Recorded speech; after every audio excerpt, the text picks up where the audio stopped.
Por primera vez en YouTube podrás escuchar la historia completa de la batalla de la llama súbita con una narrativa cinematográfica que transforma la experiencia en algo nunca antes hecho. Así que prepárate para entrar en el mundo de Tolkien y para descubrir una de sus historias menos conocidas, pero más importantes. La historia del peor día y el ataque más brutal de toda la Tierra Media. ¿En serio viniste tú solo? Por si quieres entender primero todo el contexto, te dejo una breve introducción animada con los personajes y mapas clave. Pero si ya estás listo para sumergirte y soñar en el mundo de Tolkien, puedes saltar directo a la narración cinematográfica.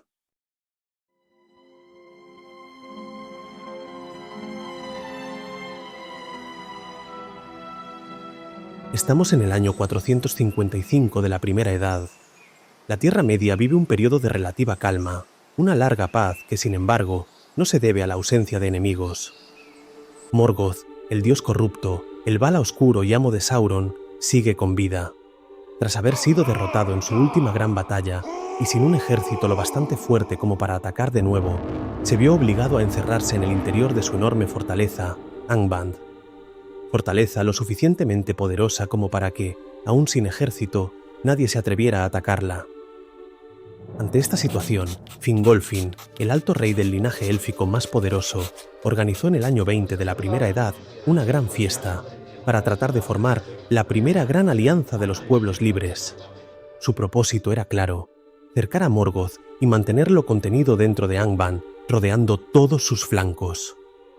Si no podían vencerlo, al menos se asegurarían de que jamás se atreviera a salir, porque si lo intentaba, sería brutalmente atacado.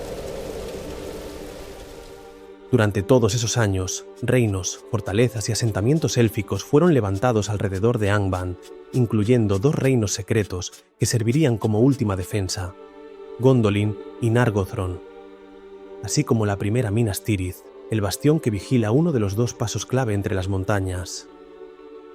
Además, en esta red de vigilancia constante, los enanos jugaron un papel fundamental, aportando armas, conocimiento y mano de obra especializada para reforzar las defensas.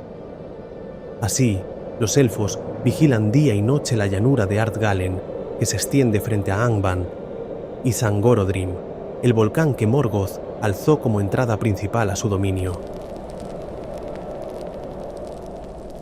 Pero Morgoth es orgulloso y durante estos 400 años de encierro ha estado planificando diferentes maneras de contrarrestar su fuerza contra los elfos, lanzando pequeñas partidas de orcos que atacaban las diferentes líneas de defensa, o incluso creando en el interior de su fortaleza al primer dragón del mundo, que se escapó y provocó el terror en el año 260.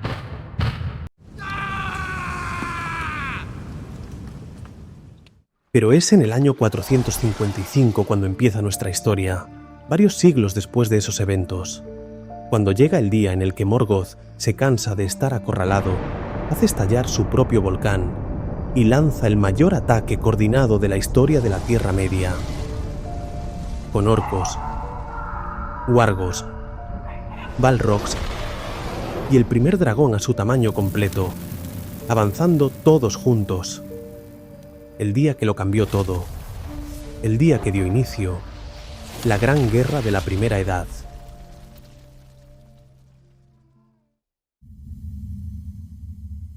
Dime, criatura, ¿cómo te sientes?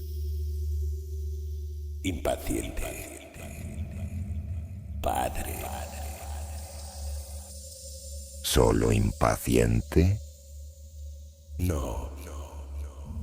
También me siento demasiado grande. He crecido demasiado para estas paredes. Y puedo oler el mundo desde aquí. Necesito salir. Oh, créeme, lo harás pronto.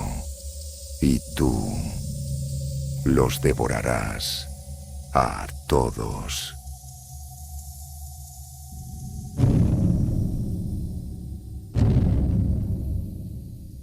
Angband no dormía, nunca lo hacía. Las entrañas de la fortaleza negra, ocultas bajo las raíces de Zangorodrim, palpitaban con un calor sucio. Su vapor sulfuroso emergía por fisuras abiertas en la roca, como bocas invisibles, y el aire estaba tan cargado de ceniza que parecía que cada respiración fuera un pacto con la podredumbre.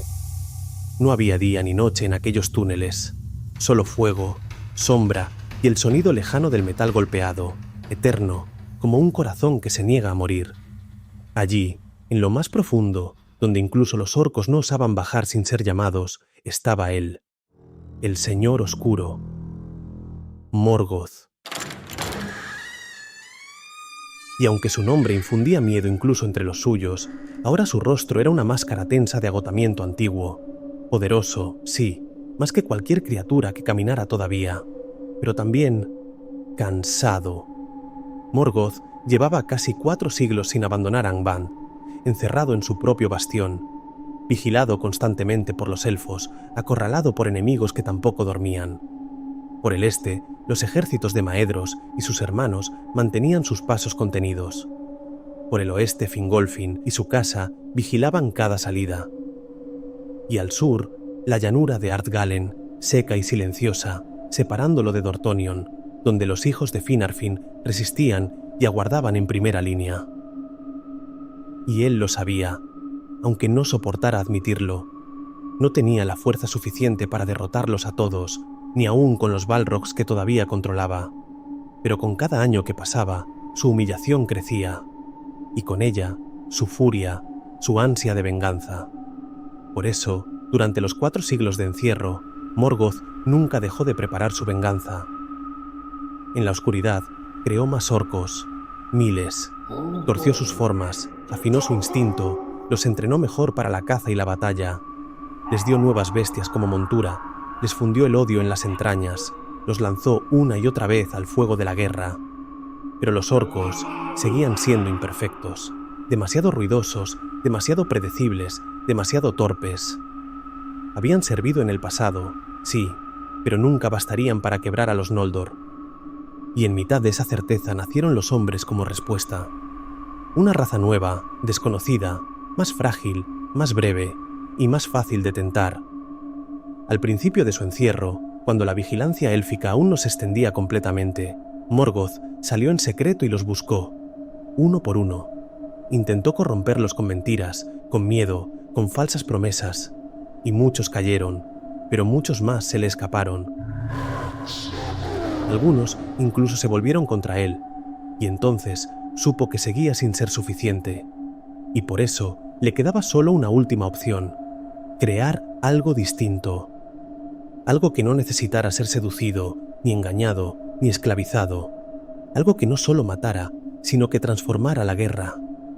Y de esa idea nació su criatura, no un orco, no un lobo, no un espíritu de fuego, sino el primer dragón de la Tierra Media y padre de todos los que vendrían después, Glaurung.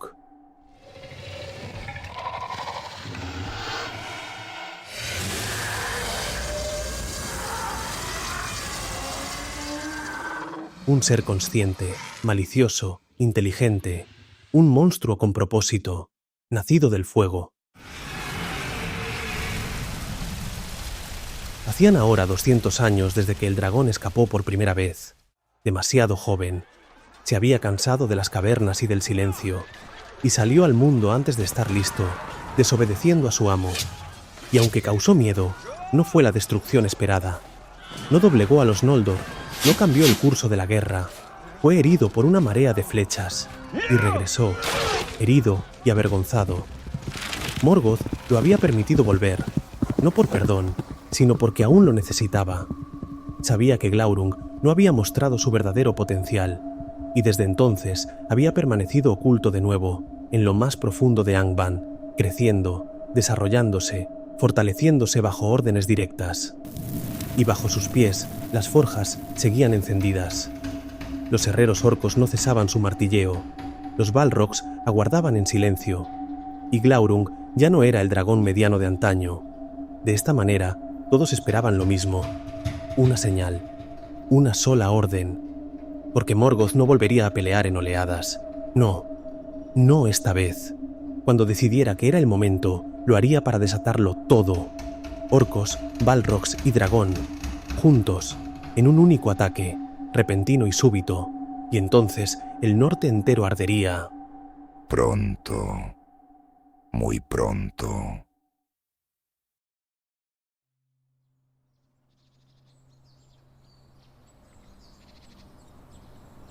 El invierno había caído sobre el norte como un presagio.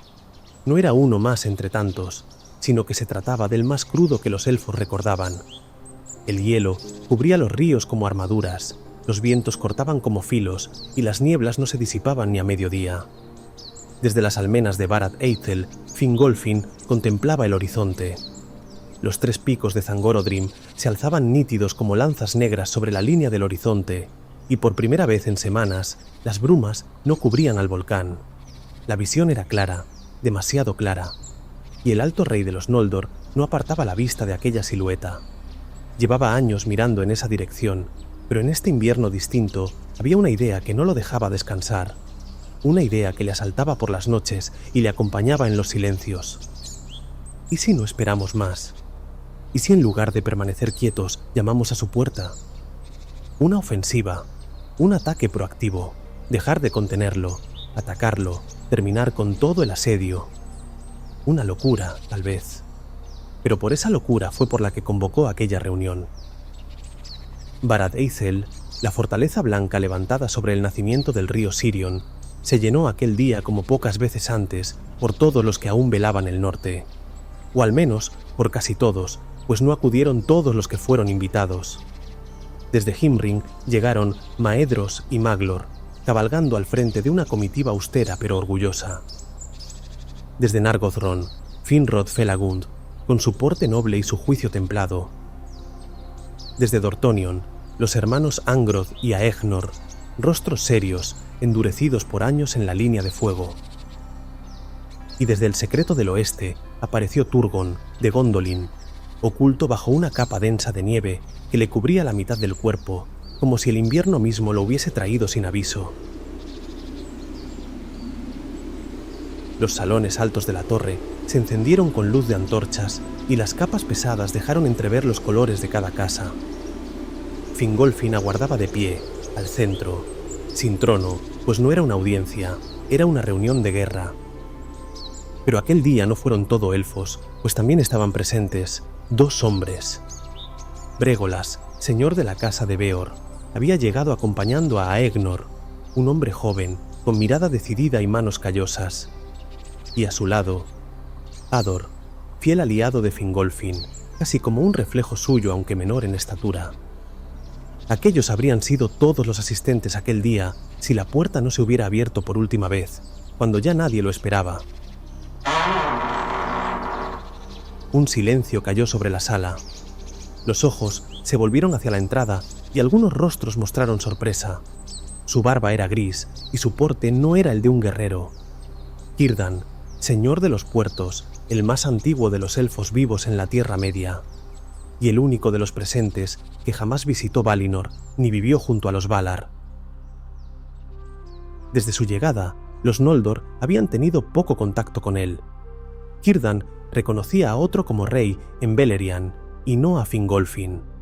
Aún así, sabía que su presencia sería respetada y que su voz sería recibida con atención incluso por el alto rey de los Noldor. Y por eso estaba allí.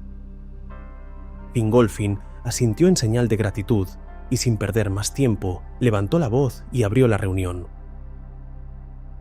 Gracias a todos por acudir. Imagino que os estaréis preguntando por qué os he reunido hoy. Sin noticias de ataques ni alertas desde el norte, seré directo. Veo en eso mismo un problema. La sombra no se mueve hace años. El viento ha cambiado. El aire es más pesado. Y la niebla no se va casi ningún día. Algo se está gestando. Lo noto. No sé lo que es, pero lo noto con todo mi ser. Fingolfin se acercó a una de las ventanas abiertas. Cuando era joven, antes del exilio, aprendí que hay muchas formas de guerra. Y la más peligrosa no es la que ruge, sino la que calla. y ésta lleva demasiado tiempo en silencio. Entonces volvió al centro y dijo por fin lo que pensaba, sin más preámbulos. Os he reunido porque llevamos más de 400 años esperando y pienso que debemos actuar. Dar un paso al frente, gritar su nombre y terminar con esto. Aunque les costó, la reacción fue contenida, al menos por la mayoría, y nadie dijo nada hasta que su hijo, Turgon, rompió el silencio. Padre, discúlpame por ser yo uno de los que te contradiga, aunque entiendo tu preocupación, pero ha sido precisamente esta espera lo que nos ha permitido sobrevivir. Nuestras ciudades han crecido, nuestra gente tiene paz. ¿De verdad vale la pena arriesgarlo todo por un pálpito? Hijo, tú no lo conociste en Valinor como yo lo conocí. No se trata de un pálpito. Él no está quieto por miedo. Si hubiera podido caer, ya lo habría hecho. Está esperando algo, y si no lo frenamos, volverá a ser él el primero en atacar, como ocurrió la última vez. Un murmullo recorrió la sala, pero nadie dijo nada en voz alta, hasta que, desde el otro lado, Círdan alzó la voz. Fingolfin, olvidas que yo también lo he conocido, y mucho antes de que tú nacieras. Ya lo sufrimos en esta parte del mundo antes de vuestra Valinor, cuando vivía aquí tu padre. ¿Y sabes lo que más recuerdo de aquello? Verlo arrasarlo todo. Círdan bajó un poco la voz, y sus palabras fueron más personales. Vuestros dioses lo encadenaron, y sin embargo, lo dejaron volver. Y mirad el resultado. Pero la verdad es que ahora no estamos tan mal. Hay vida. Hay pequeños que aún no conocen el rugido de la guerra. Y créeme, Fingolfin, he visto muchas, y si algo he aprendido es que una guerra lenta, silenciosa, es dura. Pero es mejor que abrir de nuevo las puertas del infierno. Nadie se atrevió a responder tras aquel alegato, y aunque sirvió para que ninguno le apoyara, tampoco fue contradicho. Porque todos, en el fondo, sabían lo mismo, querían vencer a Morgoth, pero también sabían lo que costaría intentarlo. Por eso, Fingolfin no consiguió lo que pretendía aquel día. No se alcanzó ninguna decisión, ni se trazó ningún plan concreto. La decisión que él había esperado no fue aceptada, ni discutida a fondo, y aquel impulso quedó reducido a palabras.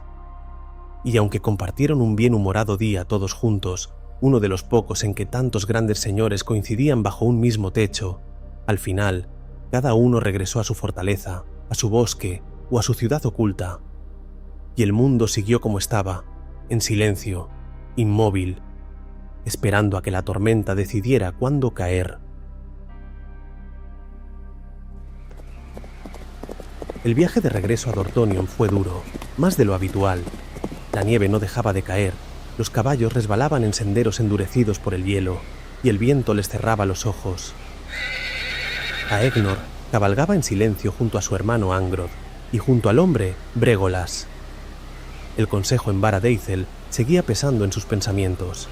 Las palabras de Fingolfin habían sido complejas, y aunque la propuesta no había prosperado, era difícil dejar de pensar en ellas. Aegnor lo sabía. Fingolfin tenía razón. Lo sentía como él, en la forma en que los días se acortaban, pero su mente no podía evitar mirar hacia atrás, con reproche. Y en el fondo de esa mirada, los Valar. Pues Círdan también tenía razón. Fueron los Valar quienes lo liberaron tras intentar destruir el mundo la primera vez. Ese pensamiento le ardía. ¿Qué justicia era aquella donde los culpables miraban hacia otro lado mientras los pueblos libres sufrían las consecuencias?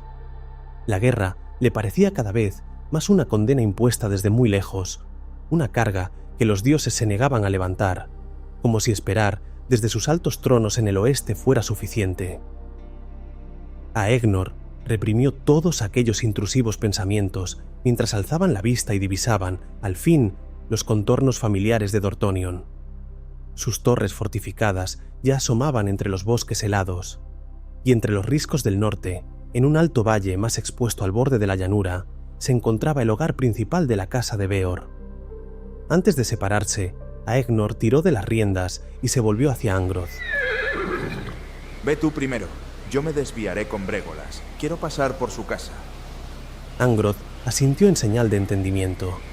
Sabía perfectamente cuál era el motivo de su hermano para ir hasta allí, así que siguió su camino. La subida hasta los valles de Beor fue lenta.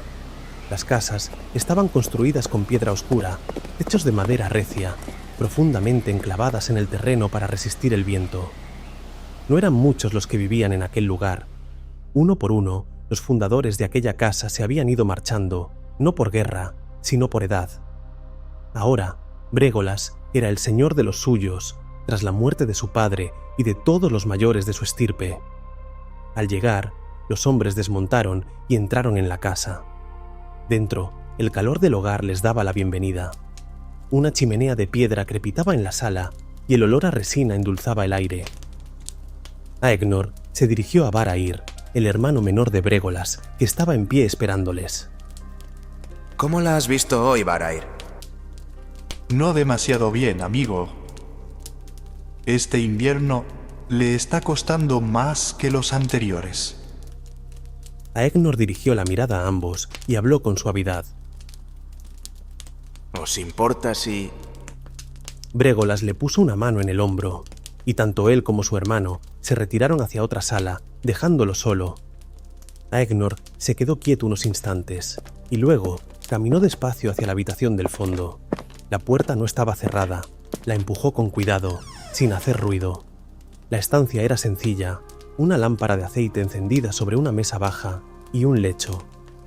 Sobre el lecho, cubierta por pieles gruesas, estaba Andreth. Ella dormía. Su rostro, surcado por el tiempo, conservaba la forma exacta que él llevaba sujeta en el recuerdo. Su cabello, ahora completamente blanco, le caía suave sobre la frente. Era pequeña bajo las mantas, frágil.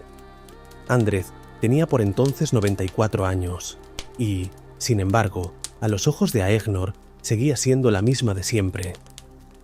Le gustaba observarla en silencio, no por falta de cosas que decir, sino porque nada de lo que pensaba cabía ya en palabras sencillas.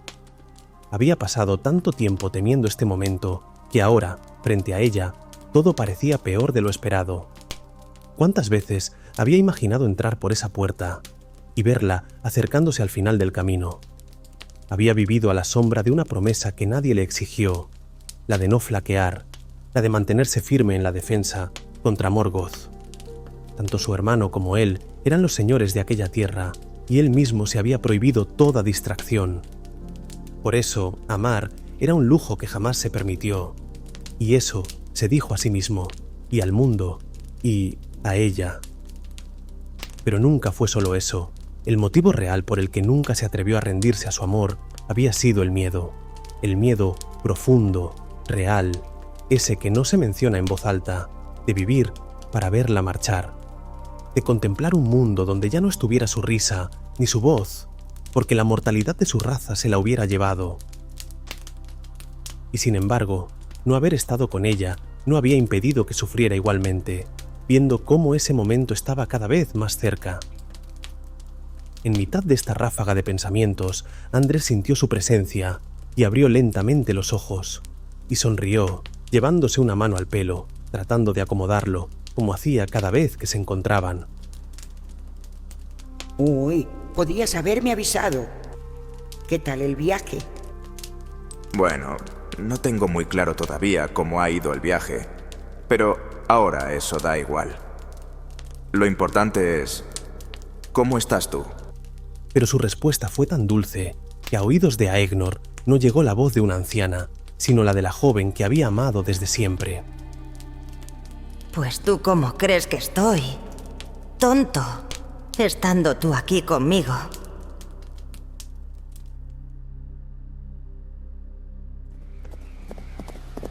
Maglor y Maedhros tardaron más que el resto en regresar desde Barad e Ithel.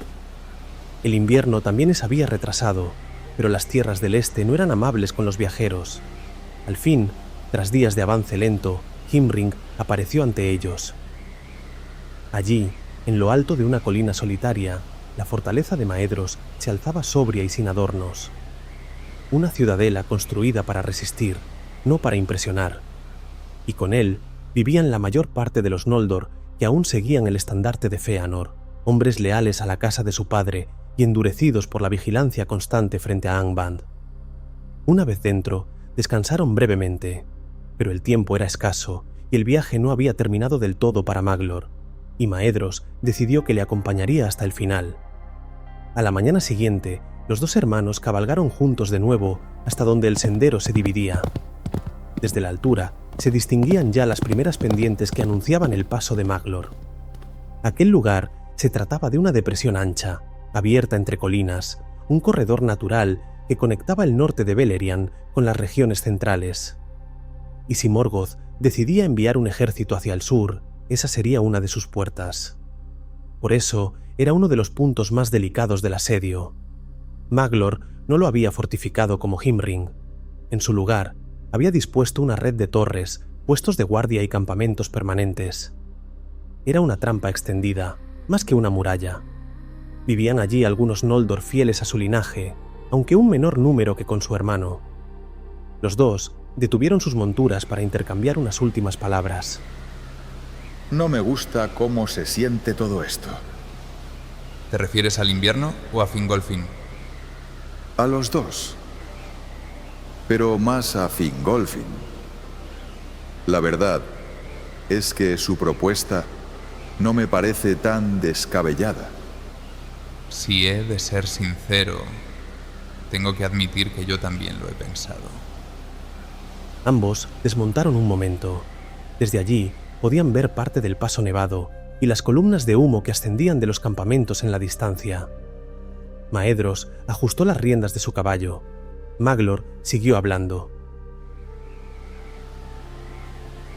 Además, luego está, ya sabes, el juramento.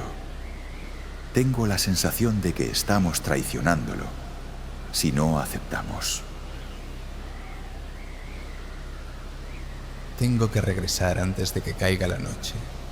Volveré pronto y hablaremos de ello, si el invierno me lo permite.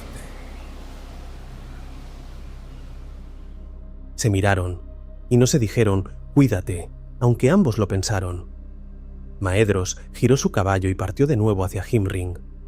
Maglor lo observó alejarse entre los riscos hasta que desapareció. Luego giró la vista hacia el paso que llevaba su nombre. Las torres seguían firmes, las hogueras encendidas, todo en orden. Finrod fue el último en marcharse de Barad Eithel. Como le ocurría a menudo, se distraía con facilidad cuando el momento lo permitía. Además, su relación con Fingolfin era antigua y habían compartido demasiadas decisiones difíciles como para no quedarse unas horas más en su compañía, sin el peso del consejo sobre los hombros. También era verdad que marchar junto a los demás lo habría obligado a compartir parte del camino con Círdan, y aunque Finrod valoraba profundamente su sabiduría, la situación política en Beleriand era difícil, y las diferencias entre los Noldor y los elfos de los puertos eran demasiado delicadas como para fingir que no existían. Finrod, simplemente, no tenía ánimo para esas conversaciones. Además, aprovechó el viaje para visitar a su sobrino, Orodreth, el hijo de Angroth. No lo veía desde hacía varias estaciones y aquella le pareció una buena excusa. Orodreth era joven entre los suyos, pero demostraba una seriedad y tenacidad que no pasaban desapercibidas. Por esa razón, tanto su padre, señor de Dorthonion, como Fingolfin le habían confiado la custodia de uno de los lugares más cruciales en la defensa del norte, Minas Tirith, una isla fortaleza en medio del gran río Sirion, justo entre las colinas de los valles de Dorthonion y las tierras altas de Barad Eithel. Desde allí se controlaba el segundo de los dos grandes pasos por los que las huestes de Morgoth podían avanzar hacia el sur, y ninguno de los dos podían permitirse perder. Finrod cruzó el puente levadizo al atardecer, cuando las sombras ya se proyectaban largas sobre el agua, y fue recibido por su sobrino con un sentido abrazo. Pasaron varios días juntos, sin reuniones, ni informes, ni solemnidades, Solo conversaciones distendidas, largas caminatas por los muros de la fortaleza y algún juego improvisado en el patio de armas con espadas de madera, como cuando Orodreth era pequeño. Finrod reía más con él que con nadie y se sorprendía al ver lo mucho que había crecido. Además, Finrod no tenía hijos y nunca los tendría, pero en Orodreth veía algo que se le parecía demasiado a lo que siempre había imaginado como un hijo suyo. Pero sabía que no podía quedarse mucho más tiempo. Nargothrond lo reclamaba, y aunque él mismo lo gobernaba, a veces parecía más huésped que rey. Marchó al fin, siguiendo los caminos que bajaban hacia el sur, con calma, sin urgencias aparentes. Y los días pasaron sin incidentes. Aquel tramo de Beleriand dormía bajo la escarcha, y la rutina del viaje era predecible: cabalgar, montar campamento, avanzar. Y así se mantuvo hasta el inicio de la cuarta tarde desde su partida. Esa tarde el bosque era silencioso, demasiado. No corría nada de viento y ningún pájaro cantaba. Finrod detuvo a su caballo junto a una elevación baja de terreno, lo justo para ver por encima de los árboles, y desmontó. Había viajado lo suficiente por aquel sendero para conocerlo bien, y sin embargo, olía distinto. Era un olor seco, metálico, pero decidió no darle excesiva importancia, sentarse y cortar un trozo de pan, aunque lo llevó a la boca sin dejar de mirar a su alrededor.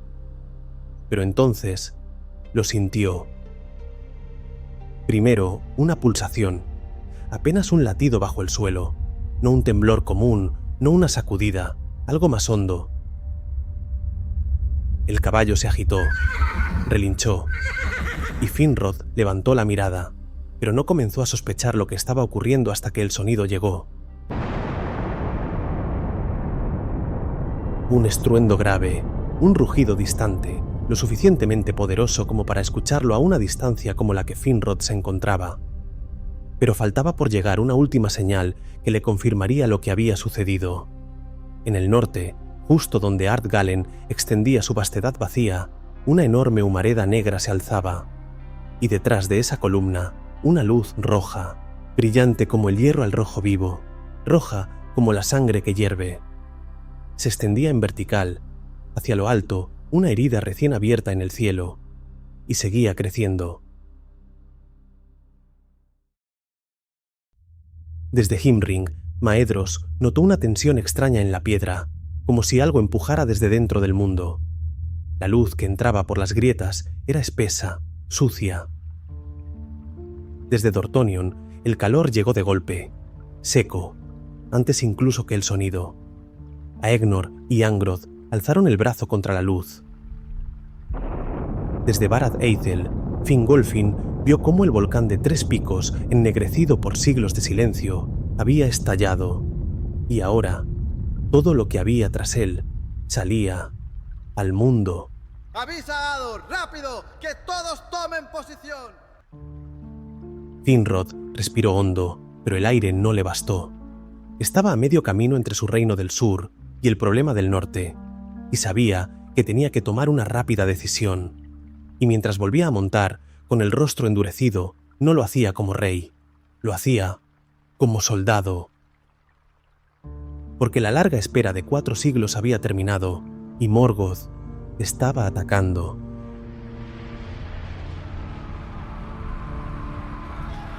La llanura de Ardgalen no fue advertida, fue arrasada. Las primeras defensas élficas, apostadas en las líneas más avanzadas de la frontera, habían sido las primeras en presenciarlo todo. Lo primero que vieron fue la lava. Desde los 3 picos del volcán, un torrente brutal de ceniza candente, gas ardiente y roca roja desintegrada que descendía en oleadas, arrastrándolo todo. Luego, llegó la luz. Un destello que cruzó la llanura, más fuerte que el sol, más directo que cualquier fuego. Una sacudida visual que lo inundó todo, donde quienes todavía no habían muerto por el primer envite quedaron temporalmente cegados. Y por último, el humo. No descendía, subía, se abría paso desde el suelo. Una marea negra que cubría el pasto, cubría los cuerpos, subía por las colinas y se derramaba por los valles. El suelo comenzó a rajarse con violencia, grietas anchas, profundas, de las que emergía más vapor negro y magma, líneas irregulares como venas en un cuerpo que colapsaba, y el suelo desaparecía bajo su paso. Torres de vigía, empalizadas y fortines aniquilados antes de que los centinelas pudieran recuperarse. La ola era tan espesa, envolvente y tan caliente que la carne no tuvo tiempo de arder, solo dejó ceniza y vacío. Los segundos centinelas, apostados un poco más lejos que los primeros, todavía respiraban. Algunos intentaron retroceder, pero ninguno llegó demasiado lejos. Fue en ese momento cuando la primera silueta apareció tras el caos. Una figura más grande que cualquier criatura a la que hubieran enfrentado antes. Una figura de cuerpo largo, pesado y cubierto de escamas.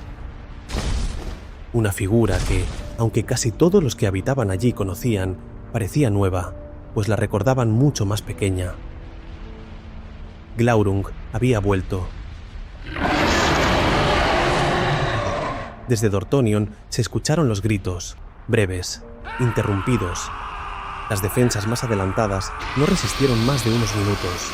El sonido llegó como ráfagas partidas por la distancia, entrecortadas por el viento y por la ceniza que ya se arrastraba por los riscos.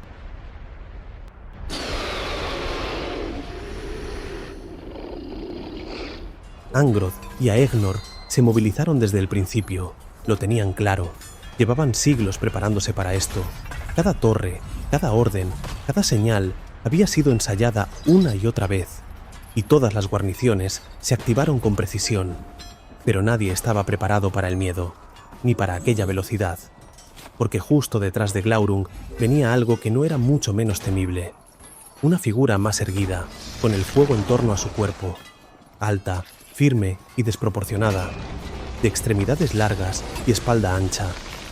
De sus hombros se alzaban alas negras, no como las de un ave, sino como prolongaciones que lo rodeaban. Y no caminaba, arremetía. En una mano arrastraba una maza de fuego que golpeaba contra el suelo en aviso de lo que llegaría. Aquel fue el primer Balrog que salió de Angband, y sin embargo no fue el único, pues inmediatamente después salió otro. Y luego, otro más. El suelo se agrietaba cada vez más con cada paso que daban, y las llamas crecían a su alrededor, pero no los consumían.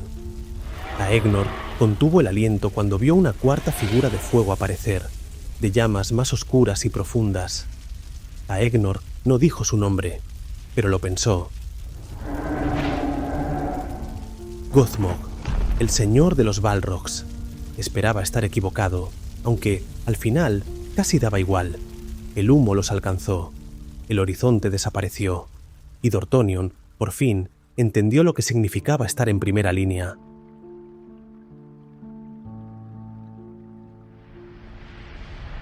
Cuando el cielo del norte comenzó a arder, Fingolfin envió mensajeros de inmediato. Las órdenes eran claras y urgentes. Ador debía tomar posiciones. Sus hombres reforzarían el paso entre su reino y el sur, asegurando los valles montañosos. Pero también tenían que procurarse la defensa del flanco occidental, impidiendo que cualquier criatura cruzara hacia el oeste. Por eso, Fingolfin ordenó también que los ejércitos descendieran desde las montañas. Si el enemigo se desplegaba, debían cerrarle el paso desde todos los ángulos posibles. Y mientras los mensajeros partían, él organizaba las defensas en su propia fortaleza.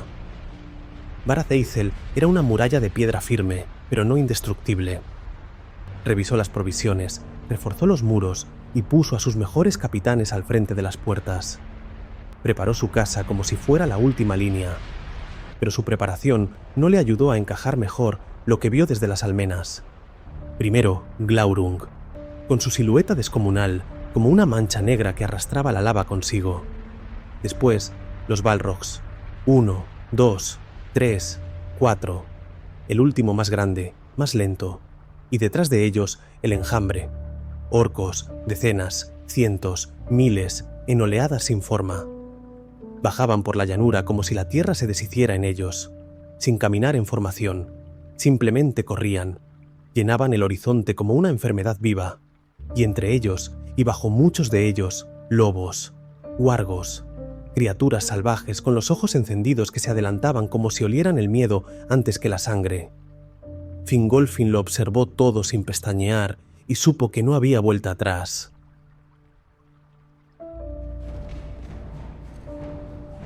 Los jinetes de Maglor fueron los primeros en salir al ataque. Allí, el terreno era amplio, demasiado abierto para contener una invasión de esa escala. Pero aunque todos lo sabían, tampoco dudaron. Se lanzaron a la batalla como siempre habían hecho, rápidos, precisos, decididos a frenar el avance antes de que atravesaran el paso que los separaba del resto del mundo. Pero nada parecía ser suficiente.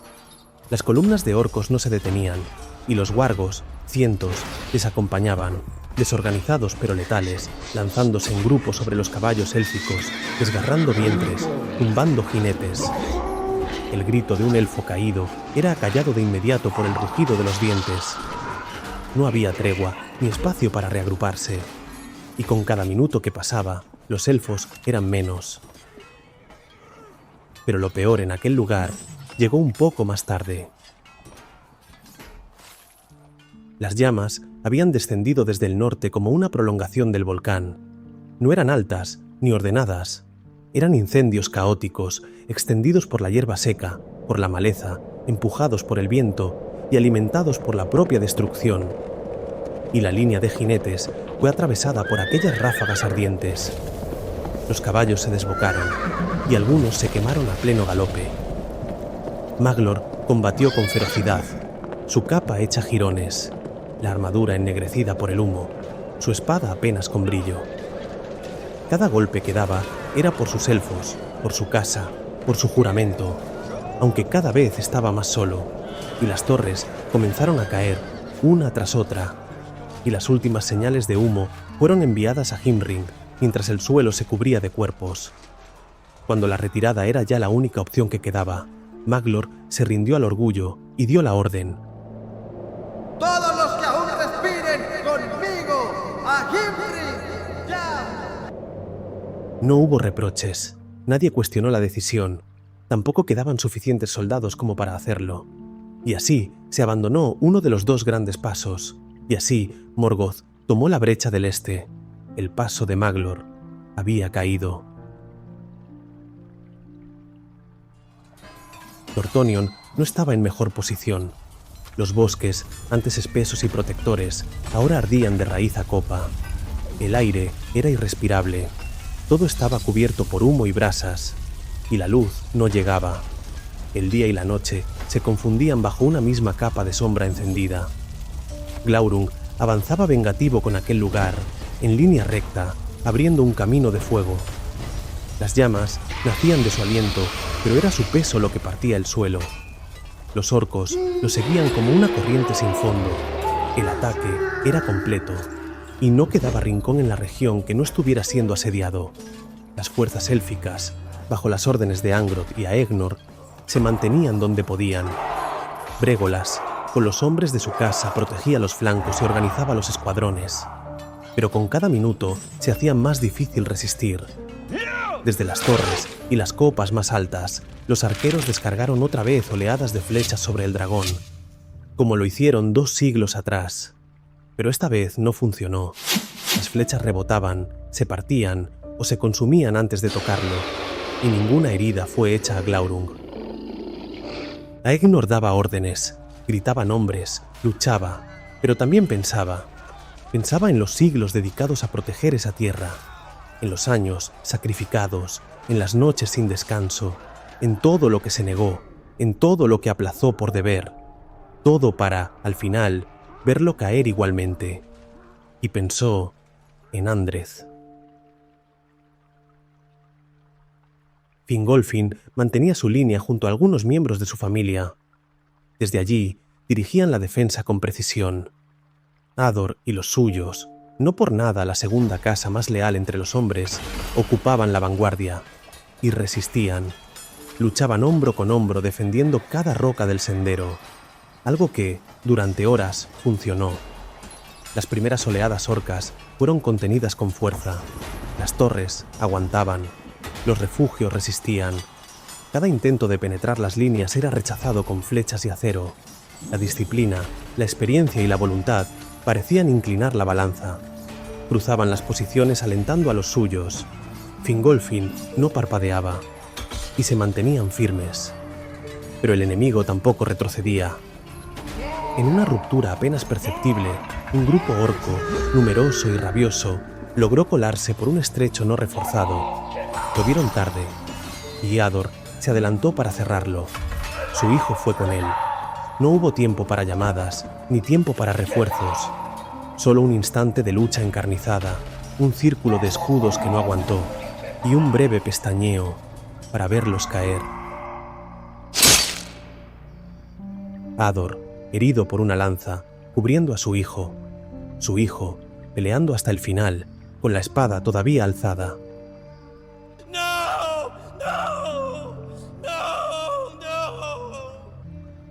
El lamento de Fingolfin golpeó las piedras como un trueno seco. Todo se detuvo por un instante, pero luego la batalla siguió.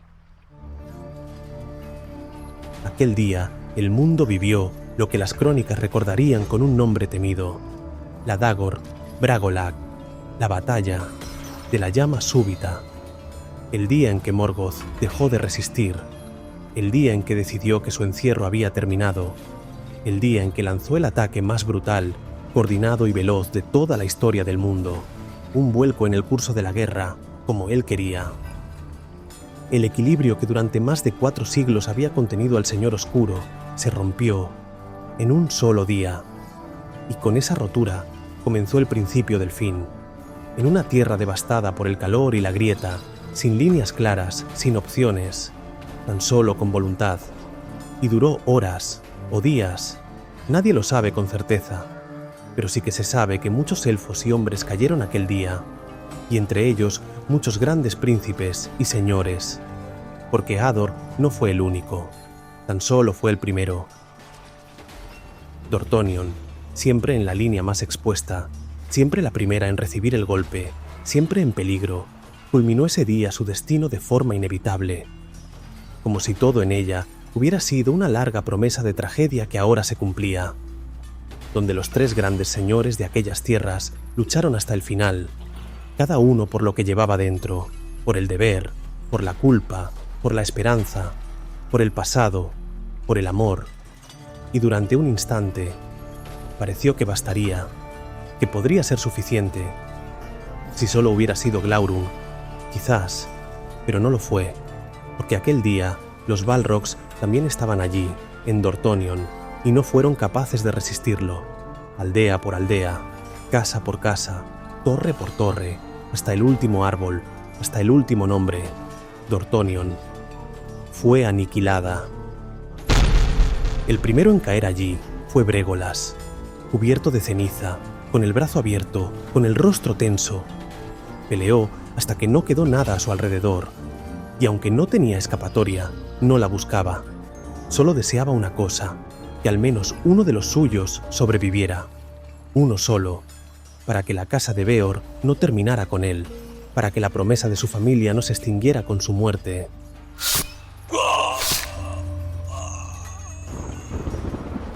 Angrod cayó después.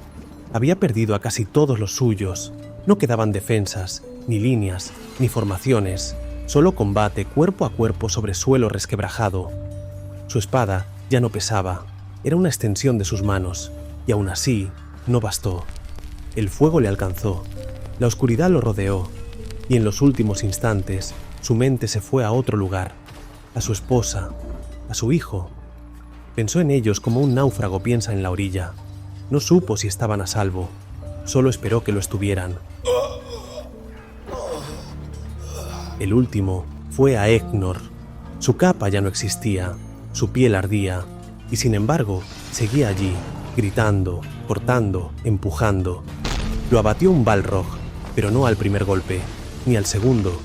Cayó solo cuando ya no tenía sentido natural seguir aguantando. En el momento exacto en el que su cuerpo tocó el suelo, su alma encontró un único pensamiento. Ella, su rostro, su voz, su dulzura. Ya no luchaba por Dorthonion, luchaba por ella, moría por ella. Y en eso había consuelo, porque su mayor miedo Vivir en un mundo sin Andred jamás se cumpliría, porque él moriría primero. Con el paso de Maglor abierto, las huestes del enemigo continuaron su avance, y el caos bajó con ellas como una marea negra que ya no podía ser contenida. Más al sur, otros lugares menos fortificados empezaron a caer. Aglon cayó también. Allí, Celegorm y Curufin no pudieron resistir el asalto. Sus tierras ardían y no tuvieron más opción que huir. Abandonaron sus dominios y escaparon junto al resto de su pueblo hacia el este. En las laderas de aquellas montañas tampoco hubo paz. Los bosques fueron invadidos, el gran lago profanado, y las llamas alcanzaron hasta los recintos más altos. Garantir, con Amrod a su lado, también evacuó su fortaleza. Turgon guardó silencio. No acudió a la llamada, ni envió refuerzos, pero jamás por cobardía, sino porque Gondolin, la ciudad oculta, debía seguir oculta. Su secreto era su única defensa, su existencia, una esperanza para el futuro. Y en el oeste, Fingolfin, todavía peleando, era uno de los últimos que resistía defendiendo su reino. Su montaña se mantenía, sus almenas seguían parcialmente custodiadas, pero era resistencia, no victoria, porque aunque él permaneciera, Morgoth ya había ganado. Cuando Finrod por fin alcanzó los límites de Dorthonion, era ya muy tarde. Desde que vio la humareda cuando regresaba a su reino, no dejó de cabalgar, pero estaba demasiado lejos. No encontró señales de ninguno de sus hermanos, solo una región devastada, calcinada, sin vida. Pero una patrulla de orcos lo encontró, lo cercaron, y sin aliados, sin ejército, Finrod habría caído también, si no fuera porque Barair, hermano de Bregolas, con apenas 12 hombres más a su lado, los últimos, cansados, heridos, pero aún en pie, lo salvaron. Abrieron una brecha en las filas enemigas con furia y desesperación, y sacaron a Finrod de allí. Por eso Finrod, agradecido, le entregaría un anillo de esmeralda verde, y le prometió que algún día, si ese anillo era mostrado a él o a alguien de su estirpe, aquel favor sería devuelto. Y después cabalgó lo más rápido que pudo hacia Minas Tirith a buscar a Orodreth. El viento traía más que aire, traía ruina, traía nombres de caídos, traía polvo compuesto por cuerpos y campamentos. Ya no quedaba casi nada en pie. Y aunque Fingolfin pudo haber sabido que Maglor y Maedhros todavía aguantaban en Himring, él ya no veía esperanza. Y dejó de pelear para contemplar el horizonte, y contempló una guerra que no se detendría, no mientras Morgoth respirara, no mientras su sombra siguiera cubriendo la tierra.